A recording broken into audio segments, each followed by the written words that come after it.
أعوذ بالله من الشيطان الرجيم بسم الله الرحمن الرحيم الحمد لله رب العالمين بارئ الخلائق أجمعين الحمد لآله والصلاة على آلها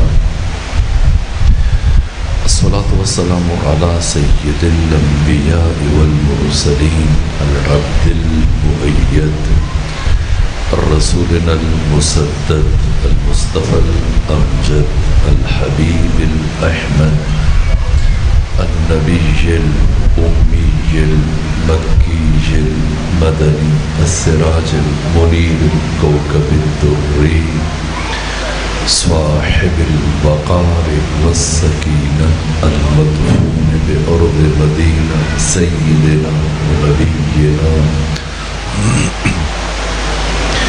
وشفيع ذنوبنا طبيب قلوبنا وحبيب نفوسنا ومولانا أبي القاسم محمد المصطفى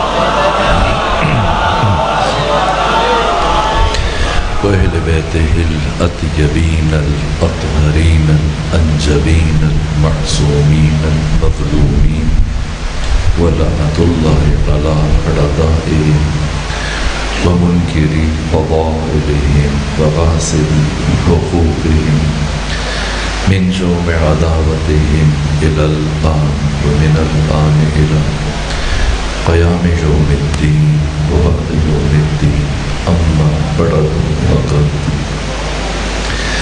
قال حق سبحانه وتعالى في القرآن بسم الله الرحمن الرحيم الله نور السماوات والأرض مثل نوره كمشكاة فيها مصباح المصباح في زجاجة الزجاجة كأنها كوكب دري يوقد من شجرة مباركة زيتونة لا شرقية ولا غربية يكاد زيتها يضيء ولو لم تمسسه نار نور على نور يهدي الله لنوره من يشاء ويضرب الله الأمثال للناس والله بكل شيء عليم صلوات بجيخ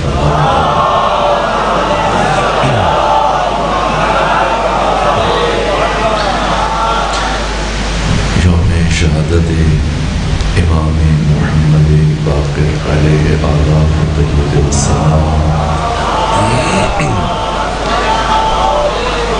آقا و مولا امام زمانہ کی بارگاہ میں اور آپ مومنین کی خدمت میں تعزیت پیش کرتا ہوں۔ میری کوشش ہوگی کہ آج کی اس مجلس میں امام کی زندگی کے چند ایک پہلو آپ کے سامنے عرض کرنے میں کامیاب ہو جاؤں، لیکن تمہیداً ان ذوات مقدسہ کا تعارف اور ان کے فضائل اور کمالات کی اساس اور بنیاد جسے قرآن مجید میں بیان کیا۔ اس کے لیے میں نے سورہ مبارکہ نور کی 35 نمبر آیت کی تلاوت کا شرح حاصل کیا۔ اس آیت کو آیت نور کہا جاتا ہے اور اسی نسبت سے اس سورہ کو بھی سورہ نور کا نام دیا گیا، جس میں ارشاد پروردگار ہے کہ اللہ نور السماوات والارض، اللہ آسمانوں اور زمین کا نور ہے۔ مثل نورہ کمشکات، اللہ کے نور کی مثال مشکات کے جیسی، فیہا مصباح، جس میں چراغ ہے۔ المصباح فی زجاجہ، یہ چراغ آبگینے میں، حباب میں۔ الزجاجۃ کأنہا کوکب دری، یہ زجاجہ، حباب، آبگینہ، یہ کوکب دری کی مانند فروزاں ہے، روشن ہے، رویدہ ہے۔ کوکب ستارہ، دری موتیوں سے بنا ہوا، تو یہ زجاجہ موتیوں سے بنے ہوئے ستارے کی مانند روشن ہے۔ اس کی روشنی کہاں سے؟ یوقد من شجرۃ مبارکۃ زیتونہ، اسے شجرہ مبارکہ زیتونہ سے روشن کیا گیا۔ یہ شجرہ مبارکہ زیتونہ کہاں پایا جاتا ہے؟ ملتان میں، پاکستان میں، دنیا کے کسی اور دوسرے شہر میں، کسی اور ملک میں؟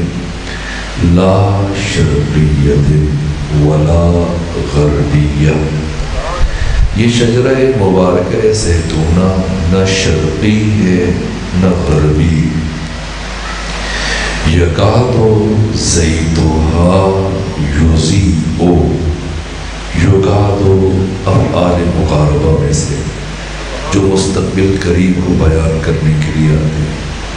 قریب ہے کہ اس شجرہ زیتونہ کا جوہر، اس کا سلالہ، اس کا اسارہ، اس کا زیت، اس کا روغن قریب ہے شعلہ ور ہو جائے، جگمگا اٹھے، بھڑک جائے، لیکن اسے جلنے کے لیے آگ کی ضرورت نہیں۔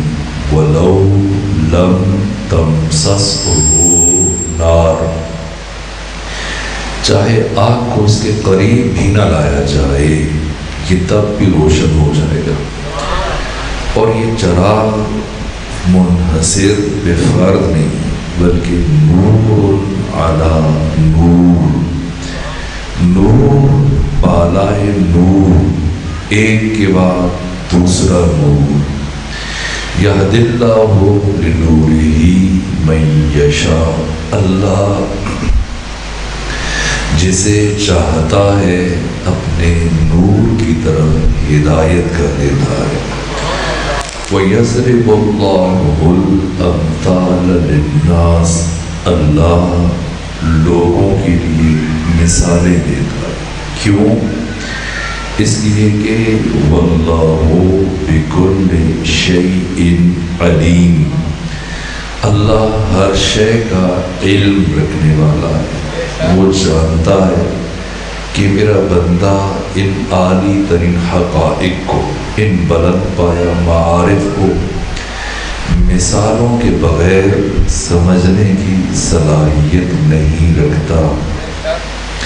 حضرت امام محمد باقر علیہ السلام کی شخصیت کی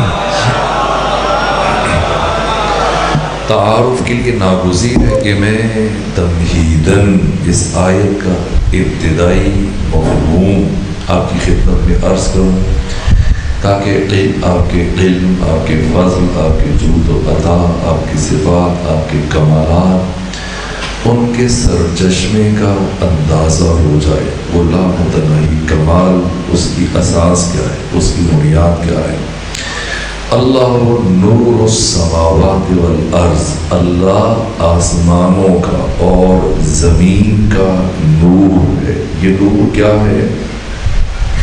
جو فلسفے میں اور حکمت میں نور کی تعریف کی گئی ہے، ظاہر لنفسہ و مظہر لغیرہ، اور اسی طرح سے باقی جو عرفاء نے، فلسفیوں نے تعریفیں کی، اس سے ملتی جلتی، وبالخصوص مرحوم ملا صدرہ حکمت متعالیہ کے بانی اسفار اربع میں، انہوں نے جو نور کی تفسیر بیان کی، نور کی وضاحت بیان کی، نور سے مراد کیا ہے؟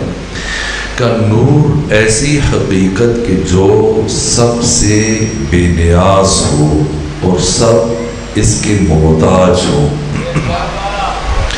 بات پہنچ رہی ہے آپ تک. نور وہ حقیقت کے ہر فرد بشر، ہر زیرو انسان، غیر انسان جس کے محتاج ہو، یہ نور ہے. وہ خود نور یہ سب سے بے نیاز ہے، یہ کسی کا محتاج نہیں ہے. اور مجھے حیرت ہوتی ہے علماء اہل تشیع بجائے خود یہاں تک کہ لغت اور پہلی ڈکشنری تحریر کی. اب جو ہمارے پاس عربی زبان میں لغات ہیں، منجد ہے، قاموس ہے، بحر المحیط ہے، مجمع البحرین ہے، فقہ اللغہ ہے، لسان العرب ہے، یہ جتنی بھی بڑی بڑی کتابیں لغت کی لکھی گئی ہیں، یہ جس کتاب کو دیکھ کر مرتب کی گئی ہیں وہ پہلی ابتدائی ترین کتاب، عربی زبان کی پہلی جامع ترین کامل ترین ڈکشنری، جسے خلیل بن احمد فراہیدی نے لکھا ہے. یہ خلیل بن احمد فراہیدی جنہوں نے کتاب العین جیسی یہ عظیم الشان لغت اور ڈکشنری دنیا عرب کے سپرد کی، یہ خلیل بن احمد فراہیدی ایک لفظ ایک جملہ اکثر اپنی زبان پر ادا کرتے تھے، اور وہ یہ کہ علی امام الکل فی الکل، علی امام الکل فی الکل. اس کا کیا مطلب ہے؟ علی ہر ایک کا امام ہے اور علی ہر ایک شے میں امام ہے، ہر شعبہ حیات میں امام ہے. اب چلے جائیے، اگر جو برادران اہل تسنن ہے وہ حنفی ہیں، شافعی ہیں، حنبلی ہیں، مالکی ہیں، اہل حدیث ہیں، دیوبندی ہیں، بریلوی ہیں، جن چار ائمہ کی وہ تقلید کرتے ہیں. امام ابو حنیفہ ہے، مالک ابن انس ہے، احمد ابن حنبل ہے اور نعمان ابن ثابت اور امام شافعی. یہ چار امام جن کی تأسی کرتے ہیں، پیروی کرتے ہیں، جن کی تقلید کرتے ہیں، یہ کل دین میں ان کی پیروی نہیں کرتے، صرف فقہ میں، احکام میں، یہ واجبات دین میں، حلال و حرام میں ان کی تقلید کرتے ہیں، ان کی تأسی کرتے ہیں. پھر عقائد میں جائیں تو امام الگ ہیں، بعض اہل تسنن اشاعرہ ہیں، بعض معتزلہ ہیں، اسی طرح سے اور باقی شعبہ حیات میں. یہ جو خلیل بن احمد فراہیدی کہہ رہے ہیں امام الکل فی الکل، امام الکل فی الکل یعنی ہر ایک کا امام، یعنی کوئی بھی آپ کی رہبری سے مستثنا نہیں ہے، کوئی بھی آپ کی امامت سے مستثنا نہیں ہے، کوئی بھی آپ کی قیادت سے مستثنا نہیں ہے. اور ایسا نہیں کہ کسی خاص شعبے میں، کسی خاص جہت میں، نہ زندگی کے ہر زاویے میں، زندگی کے ہر پہلو میں، زندگی کے ہر جہت میں. یہ خلیل بن احمد فراہیدی صاحب کتاب العین یہ کہا کرتے تھے علی امام الکل فی الکل. اور جب آپ اعتراض شروع ہوا کہ آپ کیوں کسی اور کو امام الکل فی الکل نہیں کہتے، یہاں تک کہ صرف علی ابن ابی طالب کو امام الکل فی الکل مانتے ہیں، تو انہوں نے اپنی کتاب میں ہی جواب دیا. اپنی کتاب العین کے مقدمے میں صفحہ نمبر 27 پر اس بات کا جواب دیا کہ لوگ مجھ سے پوچھتے ہیں مد دلیل علی ان علی امام الکل فی الکل، کہ علی ابن ابی طالب کے امام الکل فی الکل ہونے پر کیا دلیل ہے. تو جواب دیا کہ جب میں نے علی کی زندگی کو پڑھا، علی کی سیرت کو پڑھا، علی کے کردار کو پڑھا، آپ کی حیات طیبہ کو، ولادت شہادت مطالعہ کیا، تو میں اس نتیجے پر پہنچا اس لیے کہ افتقار الکل الیہ فی الکل و استغناؤہ عن الکل فی الکل، کہ جب میں نے علی کی زندگی کو پڑھا تو میں نے ہر ایک ذی-روح کو علی ابن ابی طالب کو محتاج دیکھا ہے، اور علی ابن ابی طالب کو ساری کائنات سے بے نیاز دیکھا ہے. یہاں تک کہ مولانا شبلی نعمانی کی کلمات میں نے پڑھے. مولانا شبلی نعمانی کہتے ہیں کہ علامہ جلال الدین سیوطی صاحب تفسیر در المنصور، جن کی وفات 911 ہجری میں ہوئی، انہوں نے اپنی کتاب میں یہ تحریر کیا کہ خلیفہ ثانی عمر ابن خطاب نے اپنی زندگی میں 70 مرتبہ یہ کہا کہ لولا علی لہلک عمر، کہا لیکن مجھے تعجب ہوتا ہے کہ اس عظیم الشان مفکر سے، اس عظیم الشان محدث سے، اس عظیم الشان مفسر سے، اس عظیم الشان مؤرخ سے گننے میں شاید غلطی ہو گئی ہے۔ جب میں عمر ابن خطاب کی زندگی کو لکھنے کے لیے بیٹھا تو جب میں نے ان موارد کو جمع کیا، ان روایات کو جمع کیا، ان واقعات کو جمع کیا کہ جب عمر ابن خطاب نے کہا کہ اگر علی نہ ہوتے تو میں ہلاک ہو جاتا، ان کی تعداد جو روایات میں نے اکٹھی کی ہیں اور جن واقعات کو میں نے جمع کیا ان کے مطابق ان کی تعداد 114 بنتی ہے۔ 114 مرتبہ یہ کہا ہر ایک محتاج ہے علی ابن ابی طالب کا۔ علی ابن ابی طالب خود بے نیاز ہے، کسی کی محتاج نہیں ہے، خدا صمد کی صمدیت کے مظہر تام، یہ نور کی تعریف ہے۔ ہر فرد بشر علی کے محتاج ہے، ہر ذی روح، ہر ملک، ہر نبی، ہر فرشتہ، جو بھی خدا نے خلق کیا ہے اپنے کمال کے لیے، اپنے کمال کے سفر تک پہنچنے کے لیے، مقام عصمہ ولایت ذات امیر المومنین علی ابن ابی طالب کا محتاج ہے۔ علی مظہر نور خدا، اللہ نور السماوات والارض، اللہ آسمانوں کا اور زمینوں کا نہیں، زمین کا نہ، یہ نہیں کہا پروردگار نے کہ اللہ نور السماوات والارضین، اللہ آسمانوں کا اور زمینوں کا نور ہے، نہ، یہ نہیں جو احباب فرما رہے ہیں، زمینوں کا نہیں فرمایا، فرمایا اللہ آسمانوں کا اور زمین کا نور ہے۔ اس کی تفسیر میں صاحب تفسیر المیزان علامہ محمد حسین طباطبائی، صاحب تفسیر تسنیم آیت اللہ جوادی عاملی کہ حال ہی میں ان کی تفسیر مکمل ہوئی، 80 جلدوں پر مشتمل، اور ابھی جو انہوں نے سفر عراق کیا، آیت اللہ سید علی حسینی سیستانی کو یہ شورا آفاق اپنی تفسیر پیش کی ہے، تفسیر تسنیم پیش کی، جو اس وقت دنیا کی بہترین تفسیر مانی جاتی ہے۔ خود انہوں نے اس فرق کو بیان کیا، کیوں اللہ یہ فرما رہے کہ اللہ آسمانوں کا اور زمین کا نور ہے۔ زمین کو مفرد کیوں استعمال کیا، سماوات آسمانوں کو جمع کیوں استعمال کیا؟ اس لیے کہ زمین سے مراد یہ عالم ملک ہے، یہ عالم مادہ، یہ عالم حسدہوت، یہ عالم آبوگل، یہ بزم گیتی، یہ کائنات، یہ دھرتی، یہ جہان، یہ عالم ناسوت جس میں میں اور آپ زندگی گزار رہے ہیں، یہ زمین، یہ عالم ناسوت، اللہ نور السماوات والارض، ارض سے مراد یہ عالم ناسوت، اس سے ماورا، اس سے بالاتر،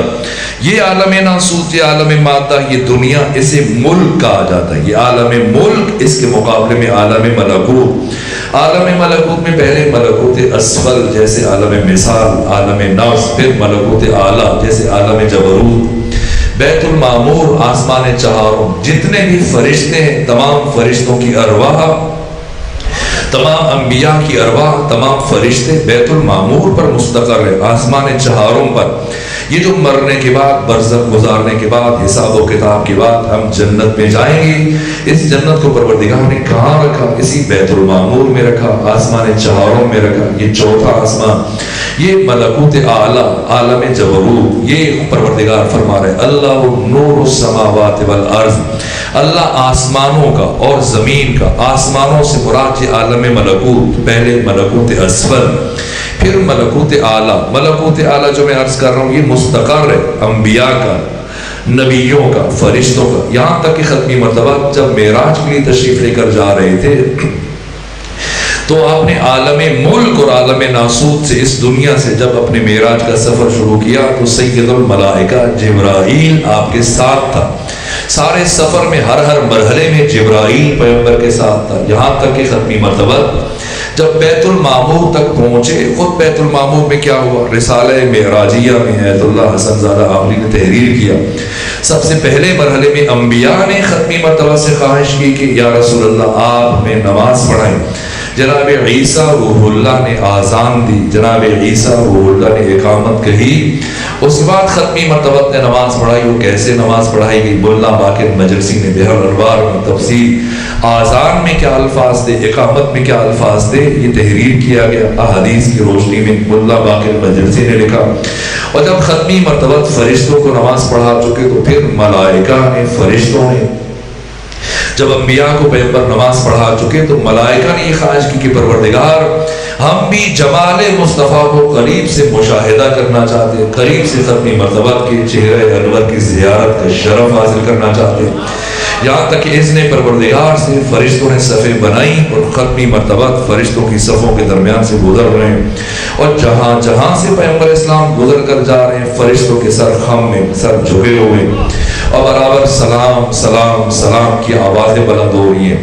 یہ جو آپ خطبہ میں علماء کرام سے پہلے بہترین انداز میں دو علماء کرام نے جو گفتگو فرمائی، اپنے خطبے میں جو ابو القاسم محمد کہتے اور اپنا سر جھکاتے اور آپ درود پڑھتے ہیں، یہ رسم نہیں، یہ سنت ہے۔ امیر المومنین علی ابن ابی طالب علیہ آلہ تحیت وسلام فرماتے کہ اگر پہچاننا چاہتے ہو، جاننا چاہتے ہو کہ تمہارے سامنے جو تمہارا مخاطب ہے، تمہارا طرف ہے، یہ کوئی شریف ہے یا کمینہ ہے، اعلیٰ ظرف ہے یا کم ظرف شخص ہے، تو اس کے سامنے نام محمد لو، نام مصطفیٰ اس کے سامنے اپنی زبان پر جاری کرو۔ اگر اس کا سر جھک جائے تو سمجھ لو شریف ہے، سر نہ جھکے تو سمجھ لو کمینہ اور کم ظرف ہے۔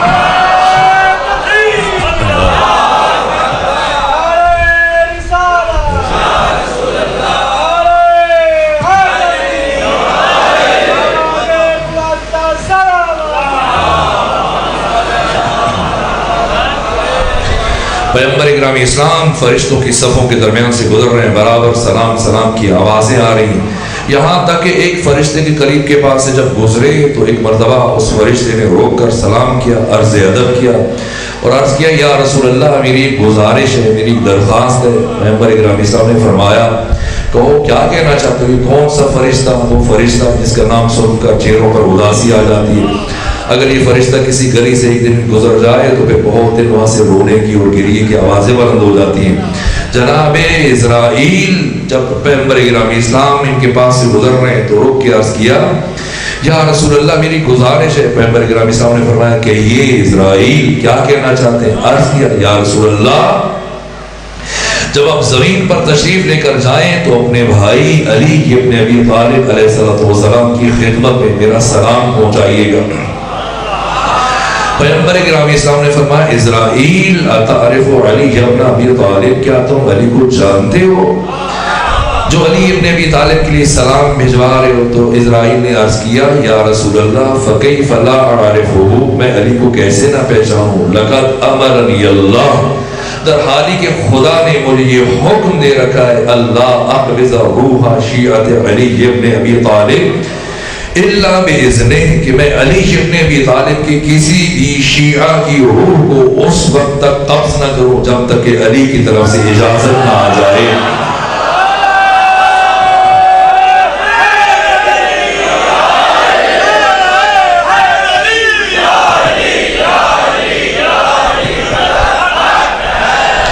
یہ مومن کی عزت ہے، یہ مومن کا شرف ہے، یہ مومن کا مقام ہے، یہ مومن پر حق تعالیٰ کی عنایت ہے، یہ علی کے محب پر اللہ کی عطا ہے۔ پروردگار نہیں چاہتا، علی نہیں چاہتی کہ کسی مومن کی حالت گناہ میں موت آ جائے، یا گناہ کیا اور ابھی تک توبہ کے مرحلے میں داخل نہیں ہو، توبہ سے پہلے اس کی موت آ جائے۔ اس لیے اللہ نے کسی مومن کی موت کو وجود مبارک علی ابن ابی طالب کی اجازت سے مشروط قرار دیا۔ یہاں تک کہ اس کے بعد جناب اسرائیل نے کچھ اور گفتگو بھی عرض کی ختمی مرتبہ کی خدمت میں، طوالت کے خوف سے میں اس کو بیان نہیں کرتا، نتیجے کی طرف بڑھنا چاہتے ہیں۔ یہ سماوات سے مراد یہ عالم جبروت ہے، یہ جبروت، یہ ملکوت اعلیٰ، پہلے ملکوت اسفل پھر یہ ملکوت اعلیٰ۔ اللہ نور السماوات والارض، اللہ زمین کا بھی نور ہے اور آسمانوں کی بھی نور ہے، اور یہ چوتھا حق تعالیٰ کے نور کے مظہر تام جن کا وجود خود نور ہے۔ جیسے زمین والوں کے لیے اگر کوئی سمجھتا ہے کہ یہ علی کے بیٹے ختمی مرتبہ پیغمبر اکرام اسلام بولے متقیان باقی معصومین شاید صرف ہمارے لیے امام ہے، ہمارے لیے رہبر ہے، نہ، اللہ نے انہیں اس عالم ناسوت میں، اس عالم مادہ میں، اس دنیا میں ہمارے لیے امام بنا کر بھیجا، ہمارے لیے رہبر بنا کے بھیجا، ہمارے لیے ہادی بنا کر بھیجا، لیکن ان کی امامت اور ان کی قیادت، ان کی سیادت، ان کی رہبری اس عالم ناسوت تک منحصر نہیں ہے، اس سے ماورا، اس سے بالاتر عالم ملکوت، یہاں تک کہ ملکوت اعلیٰ، بیت المعمور، آسمان چہارم، یہ عالم جبروت جو فرشتوں کا مستقر ہے، یہ فرشتوں کے بھی معلم ہیں، فرشتوں کے مربی ہیں، فرشتوں کو بھی رہبر ہیں۔ ائمہ یہ ائمہ انبیاء کے لیے بھی حق تعالیٰ نے ان کو ہادی قرار دیا، ان ائمہ کو پروردگار نے فرشتوں کے لیے بھی ہادی قرار دیا، یہاں تک کہ اہل تشیع کے جو اکابر علماء ان کی کتابیں بجائے خود جناب سلیمان قندوزی حنفی اہل سنت کی برجستہ ترین شخصیت ہے، انہوں نے اپنی کتاب جنابی المودہ نے یہ کلمات تحریر کیے کہ پروردگار نے جب ملائکہ کو خلق کیا، فرشتوں کو خلق کیا، خود ختمی مرتبہ عجیب ہے آپ کی حدیث جو سلیمان قندوزی حنفی، میں مختصر کر رہا ہوں لیکن بہت طویل حدیث ہے، تو سلیمان قندوزی حنفی نے پیغمبر اسلام سے حدیث نقل کی اور اپنے سلسلہ سند سے کہ ختمی مرتبہ فرماتے کہ اللہ نے جب ملائکہ کو خلق کیا اور پھر جبرائیل کو خلق کیا تو حق تعالیٰ نے چاہا کہ جبرائیل کو باقی فرشتوں کے اوپر سردار معین کر دیں، تو حق تعالیٰ نے جناب جبرائیل سے خطاب کیا، گفتگو کی اور سوال کیا جبرائیل سے کہ بتاؤ من انت و من انا، تو کون ہے میں کون ہوں؟ جب ختمی مرتبہ فرماتے ہیں کہ اللہ نے جبرائیل سے پوچھا تو جبرائیل کہنے لگا انت و انا، تو ہے میں ہوں۔ یہاں پیغمبر گرامی اسلام فرماتے ہیں کہ اس کے بعد میرے بھائی علی ابن ابی طالب کا نور آگے بڑھا اور علی کے نور نے آگے بڑھ کر جبرائیل کو حق تعالیٰ کے ساتھ گفتگو کا سلیقہ تعلیم دیا کہ بارگاہ احدیت سے کس طرح سے کلام کیا جاتا ہے، کیسے بات کی جاتی ہے، کیسے گفتگو کی جاتی ہے، یہاں تک کہ نور علی نے جبرائیل کو کہا کہ یوں کہو انت رب الجلیل و انا عبدک الذلیل، و اسمی جبریل، جبرائیل کا نام جبرائیل کسی اور نے نہیں رکھا، وجود مبارک علی ابن ابی طالب نے رکھا، ورنہ ختمی مرتبہ فرماتے کہ اللہ نے جب ہمارے نور کی تخلیق کے 80,000 نوری سال کے بعد اللہ نے ملائکہ کو خلق کیا ہے۔ یہ سلیمان قندوزی حنفی نے لکھا، یہ شیخ صدوق نے تحریر کی، ان حدیث کو شیخ مفید نے تحریر کیا، وہ ارکان تشیع، وہ شخصیتیں جنہوں نے تشیع کو کاروان کو آگے بڑھایا، یہ برجستہ ترین علماء، یہ محدثین انہوں نے تحریر کیا کہ ختمی مرتبہ فرماتے کہ اللہ نے ہم 14 کے انوار کو ملائکہ کی تخلیق سے 80,000 نوری سال سمجھتے ہیں؟ نوری سال کسے کہتے ہیں؟ ایک لمحہ، ایک سیکنڈ جو نور کا ہے، جو آئنسٹائن نے نور کی تعریف کی، انسان ایک سیکنڈ میں پلک جھپکنے میں، چشم زدن ایک پلک جھپکنے میں، ایک سیکنڈ میں، ایک لمحے میں 3 لاکھ کلومیٹر کا سفر طے کرتا، یعنی آپ ملتان سے سفر کریں اور پوری دنیا کا چکر لگا کے واپس شیعہ میانی اسی جگہ آئیں، پھر دوبارہ جائیں، پھر پلٹ کر آئیں، پھر سے بارہ جائیں، پوری دنیا کا چکر لگا کے آئیں، یہاں تک کہ 7 چکر لگانے کے بعد جب آپ پلٹیں گے تو اب یہ ایک لمحہ گزرے گا، یہ نوری سال ہے۔ اور ختمی مرتبہ فرماتے کہ اللہ نے ہم 14 کے انوار کو ملائکہ کی تخلیق سے 80,000 نوری سال پہلے خلق فرمایا، اور اس کے بعد جب پروردگار نے فرشتوں کو خلق کیا، ملائکہ کو خلق کیا، تو پھر ملائکہ نے ہم 14 کے انوار کو مشاہدہ کیا۔ تو یہ ختمی مرتبہ فرماتے ہیں سلیمان قندوزی حنفی نے اس تحریر کو لکھا، اس حدیث کو لکھا کہ ختمی مرتبہ فرماتے ہیں جب فرشتوں نے ہم 14 کے انوار کو مشاہدہ کیا، فَزَعَمُوا، انہوں نے یہ گمان کیا کہ شاید یہ ہمارے خالق ہیں، انہوں نے ہمیں خلق کیا، انہوں نے ہمیں عدم سے وجود دیا۔ تو ختمی مرتبہ فرماتے ہیں کہ بلا فاصلہ فَسَبَّحْنَا فَسَبَّحَتِ الْمَلَائِكَةُ، کہ ہم نے خدا کی تسبیح شروع کر دی اور سبحان اللہ کہنا شروع کیا، اور ہمیں دیکھ کر اور سن کر فرشتوں نے سبحان اللہ کہنا شروع کیا۔ حللنا وحللت الملائکہ، ہم نے لا الہ الا اللہ کہا اور ہمیں دیکھ کر اور سن کر ملائکہ نے لا الہ الا اللہ کہنا شروع کیا ہے، اور ہم سے ملائکہ نے تقدیس خدا، تحمید خدا، حمد خدا، ذکر خدا، ہم سے رکوع سیکھا، ہم سے قیام سیکھا، ہم سے سجدہ سیکھا۔ یہ 14 انبیاء کی معلم ہے، یہ 14 ملائکہ کی معلم ہے۔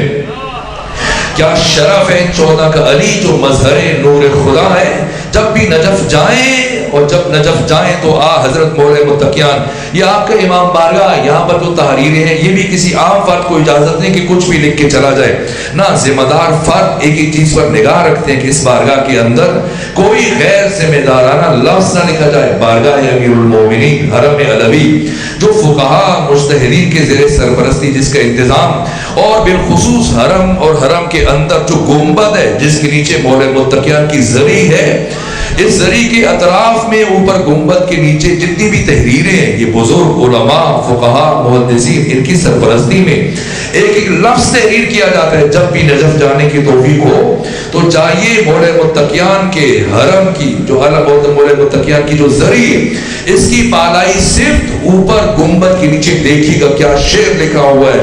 یہاں تک کہ آیت اللہ فضل اللہ گمپانی نے بھی تحریر کیا کہ لو لم یکن فی صلب آدم نورہ لما قیل قدما للملائکۃ اسجدوا، کہ اگر اللہ نے آدم کے صلب میں علی ابن ابی طالب کے نور کو نہ رکھا ہوتا، لو لم یکن فی صلب آدم نورہ لما قال قدما للملائکۃ لما قیل قدما للملائکۃ اسجدوا، تو اللہ کبھی فرشتوں سے یہ نہ فرماتا کہ تم آدم کو سجدہ کرو۔ یہ 14 نور خدا ہے، یہ عزت خدا کی تجلی کا مظہر ہے۔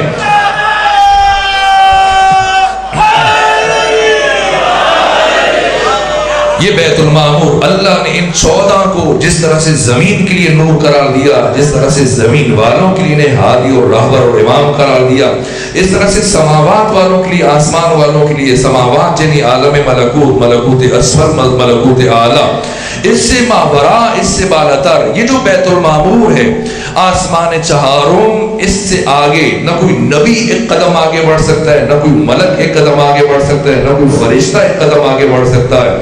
ایک انچ بھی، ایک پورا برابر بھی نبی، کوئی ملک، کوئی فرشتہ یہاں سے تجاوز نہیں کر سکتا۔ اس سے ماورا، اس سے بالاتر مقام لاہوت ہے۔ آیت اللہ جوادی آمنی فرماتے ہیں تفسیر تسنیمی، عالم لاہوت، عالم لاہوت یعنی عالم اسماء و صفات، جہاں تک کسی ملک کی، کسی نبی کی، کسی فرشتے کی رسائی نہیں ہے۔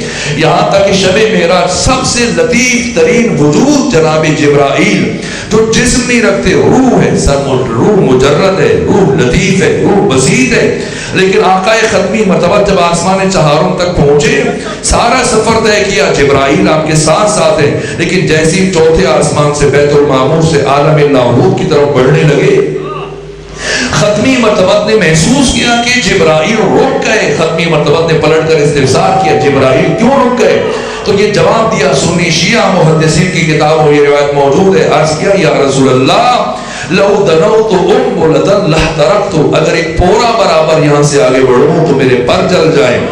ختمی مرتبہ نے یہ سفر تنہا طے کیا اور کہاں جا پہنچے؟ اس انتہائی بلندی پر، جس کے بعد پھر کوئی بلندی لائق تصور نہیں جس سے متعلق اللہ نے 53 نمبر سورہ قرآن مجید کا سورہ مبارکہ نجم آیت نمبر 8، 9، 10 تین آیتوں میں پروردگار نے فرمایا ثم پھر دنا، وہ قریب ہوا، فتدلا اور قریب ہوا۔ محمد مصطفیٰ شب معراج خدا سے قریب ہو رہے، کتنا قریب؟ یہ قرآن ہے، کوئی مجاز کوئی نہیں ہے، حدیث نہیں ہے کہ کوئی کہے کہ یہ ضعیف ہے، کمزور ہے، راوی ثقہ نہیں ہے، غیر معتبر ہے، نا قرآن مجید کی آیات ہے کہ ثم دنا فتدلا فکان قاب قوسین۔ شب معراج حبیب اپنے محبوب کے اتنا قریب ہوا، اتنا قریب ہوا، اتنا قریب ہوا، فکان قاب قوسین، یہاں تک کہ دو کمانے، لیکن اللہ دو کمانے کہہ کے رکا نہیں، ورنہ مقام مصطفیٰ کی حد معین ہو جاتی، بلکہ پروردگار آگے بڑھا اور فرمایا او ادنا، یا اس سے بھی کم۔ شب معراج مصطفیٰ خدا سے اتنا قریب جا پہنچا کہ دو کمانوں کا فاصلہ رہ گیا، یا اس سے بھی کم۔ کتنا کم؟ کون بتائے؟ جبرائیل تو جا نہیں سکتے، پھر کون بتائے؟ یا خدا جانتا ہے، یا مصطفیٰ جانتا ہے، یا وہ جانتے ہیں کہ جس کے لہجے میں خدا اپنے مصطفیٰ سے گفتگو کر رہا ہے۔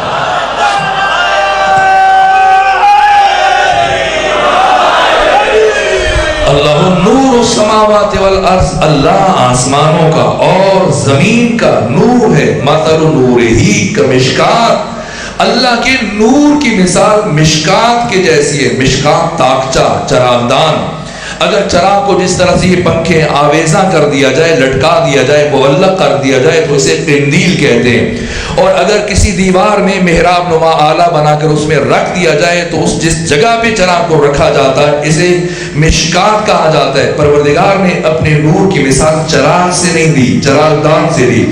پروردگار یہ فرما سکتا تھا کہ ماتل نورہی کا مصباح، اللہ کے نور کی مثال چراغ کی جیسی ہے، نہ فرمایا مثل نورہی کا مشکات، اللہ کے نور کی مثال مشکات کے جیسی ہے جس میں چراغ رکھا جاتا ہے۔ یہ عجیب ہے، مثل نورہی کا مشکات فیہا مصباح، جس میں چراغ ہے۔ اس سے متعلق آیت اللہ جوادی عامری نے اور اس کے علاوہ صاحب مجموع البحرین اور بڑی جتنی بھی حدیث، تفسیر قمی، نور الثقلین، تمام تفاسیر میں 20 سے زیادہ روایات اور 4 روایات آیت اللہ جوادی عامری نے اپنی تفسیر تسنیم میں ذکر کی، اور سر فہرست امام موسیٰ کاظم علیہ السلام کی روایت کی آقا فرماتے ہیں کہ اس کائنات میں اس آئے نور کا مصداق صرف اور صرف ہم محمد و آل محمد ہیں، اور اللہ نے اس آیت کو ہم 14 کے تعارف میں نازل کیا ہے۔ اب سمجھ میں آئے گا، ورنہ آپ دیکھیے سوشل میڈیا پہ سرچ کیجئے، باقی کی ترجمے دیکھیں، تفسیریں دیکھیں، حواشی دیکھیں، ایک مفسر مشکات کا معنی کرتا ہے، کچھ بناتا ہے، لیکن آگے چل کے اب زجاجہ کا کیا معنی کرے، اور آگے کوکب دری کا کیا معنی کرے، اور پھر نور کا کیا معنی کرے، ایک کا معنی سیدھا کرتا ہے، دوسرے کا معنی الجھ جاتا ہے، ایک کا ظاہری معنی کرتا ہے، دوسرے کا باطنی معنی کرتا ہے۔ ظاہری معنی کرنا ہے سب کا ظاہری معنی کیجئے، باطنی معنی کرنا ہے سب کا باطنی معنی کیجئے، اور اہل بیت سے ہٹ کر جو بھی معنی کرے گا قیامت تک ٹھوکریں کھاتا چلا جائے گا۔ خود اسی لیے آئمہ دین نے اس کی تفسیر بیان کی، اور اس کا مصداق صرف اور صرف محمد و آل محمد، جس طرح سے امام موسیٰ کاظم علیہ السلام فرماتے کہ یہ آیت صرف ہم 14 سے متعلق ہے، اور پھر اس آیت کی تفسیر میں امام موسیٰ کاظم فرماتے ہیں یہ جو اللہ فرما رہے کہ مثل نورہی کا مشکات، اللہ کے نور کی مثال مشکات کی جیسی ہے، تو فرماتے کہ المشکات یہ جدتی فاطمہ الزہرا، مشکات سے مراد میری دادی فاطمہ زہرا سلام اللہ علیہا۔ کیوں سیدہ زہرا کو ام ابیہا کہا جاتا ہے؟ اس لیے کہ اس چراغ نبوت کو جس پناہگاہ میں قرار دیا گیا اس ہستی کا نام فاطمہ زہرا ہے۔ اس لیے اللہ اپنے نور کی مثال مشکات سے دے رہا ہے، چراغ سے نہیں دے رہا۔ مثل نورہی کا مشکات، اللہ کے نور کی مثال مشکات کے جیسی ہے، اللہ کے نور کی مثال فاطمہ زہرا کے جیسی ہے۔ فیہا مصباح، جس میں چراغ ہے، اور امام موسیٰ کاظم فرماتے المصباح ہوا رسول اللہ، مصباح سے مراد وجود مبارک کی ختمی مرتبہ صلی اللہ علیہ وآلہ وسلم۔ المصباح فی زجاجہ، اور اللہ نے اس چراغ کو زجاجہ میں رکھا۔ زجاجہ آبگینہ، حباب، وہ نرم باریک اور لطیف شیشہ جسے چراغ کے گرد رکھا جاتا ہے تاکہ آندھیوں سے محفوظ رہے، ہواؤں سے محفوظ رہے، حوادث سے محفوظ رہے، یہ دیر تک چلتا رہے، اس کی روشنی دور تک پہنچتی رہے۔ تو اس طرح کی حفاظت کے لیے جس زجاجہ کو قرار دیا گیا، اس سے مراد کیا ہے؟ وہ جو چراغ نبوت کی حفاظت کر رہا ہے، وہ جو چراغ رسالت کی حفاظت کر رہا ہے، اس آبگینے کا نام امام موسیٰ کاظم فرماتے ہیں علی ابن ابی طالب۔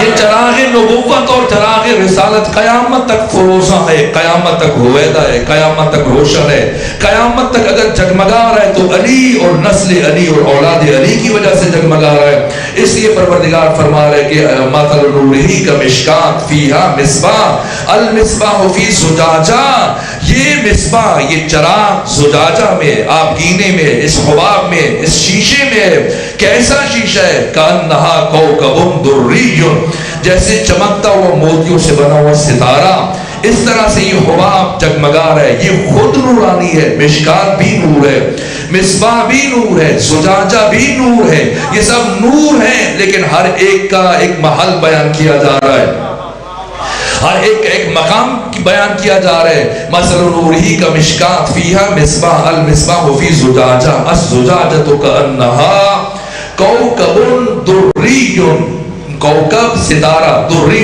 موتیوں سے بنا ہوا،